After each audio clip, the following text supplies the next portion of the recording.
Assalamualaikum warahmatullahi wabarakatuh. Perkenalkan, nama saya Loriza dengan NIM 240333143. Di sini saya akan mempresentasikan hasil artikel saya, yaitu yang berjudul Penyelidikan Konveksi Paksa dan Entropi Generation pada Misenol Gelombang Berpori, yang dengan dosen pengampu Dr. Ahmad Fauzi MSI.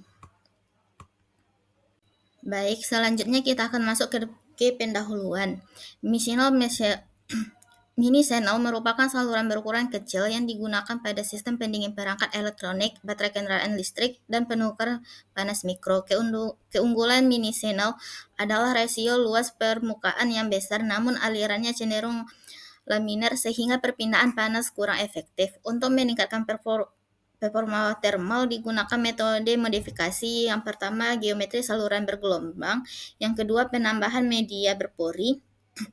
Kedua, metode meningkatkan nozzle number, tetapi dapat menaikkan pressure drop dan entropy generation. Karena itu perlu analisis hubungan antara Reynolds porositas dan geometri saluran dan irreversibilitas aliran.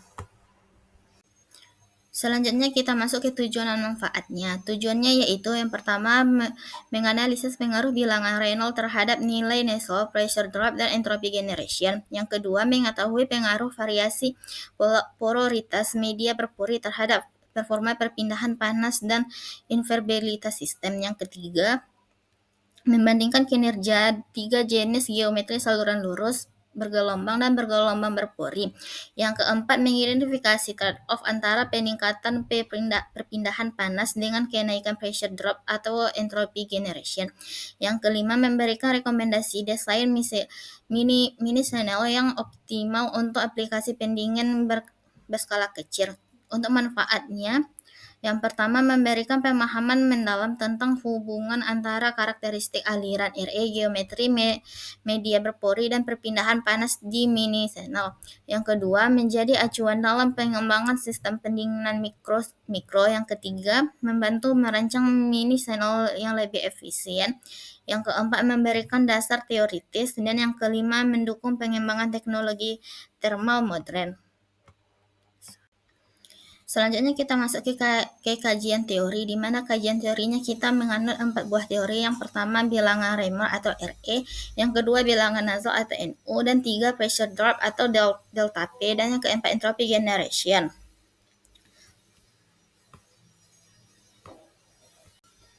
Selanjutnya kita masuk kepada metodologi dan data, di mana pada penelitian ini kita menggunakan tiga variasi teori, yaitu variasi Reynolds, yang kedua variasi porositas media berpori, dan yang ketiga perbandingan tiga geometri saluran.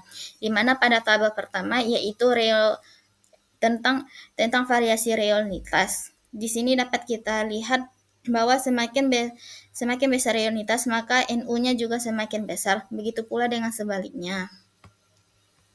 Pada tabel kedua yaitu variasi porositas, di mana tabel kedua sama persis dengan tabel yang pertama, di mana nilai porositasnya semakin besar maka nilai NU-nya juga bertambah semakin besar, dan delta, dan di sini ada hal yang menarik yaitu delta P-nya, di mana semakin besar porositasnya maka delta P-nya semakin kecil.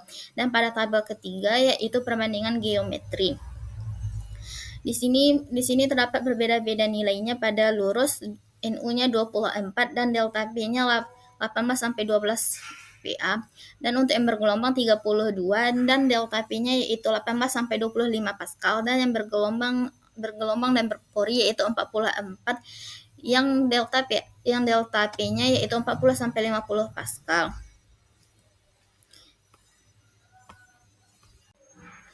Selanjutnya kita akan membahas analisis data, di mana di PPT terdapat sebuah gambar grafik.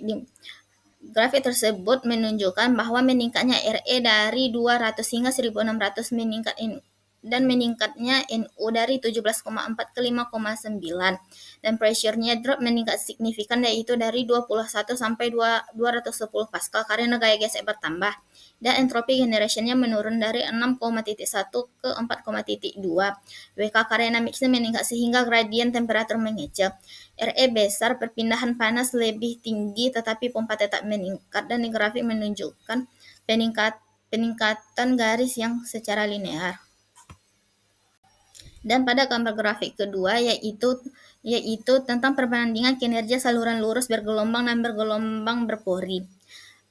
Dapat dijelaskan bahwa porositas meningkat dari 0,80 ke 0,90 dan nozzle-nya meningkat juga dari 42 sampai 63. Pressure drop-nya justru menurun atau porinya lebih terbuka. Entropy generation sedikit lebih karena gradien temperatur lokal meningkat. Media berpori lebih terbuka dan memberikan performa termal yang lebih efisien. Dan yang terakhir kita masuk ke bagian kesimpulan, yaitu peningkatan Reynolds meningkat perpindahan panas tetapi menaikkan pressure drop. Yang kedua, porositas tinggi pada media berpori meningkat perpindahan panas dan mengurangi kehilangan tekanan. Yang ketiga, geometri bergelombang berpori memberikan performa paling tinggi namun memiliki entropy generation terbesar. Dan yang terakhir, setiap peningkatan performa termal selalu disertai dengan trade-off berupa kenaikan kerugian. Sekian hasil presentasi saya ucapkan terima kasih atas perhatiannya teman-teman, dan akhir kata saya mengucapkan semoga presentasi ini bermanfaat. Dengan akhir kata saya mengucapkan assalamualaikum warahmatullahi wabarakatuh kepada Bapak dan rekan-rekan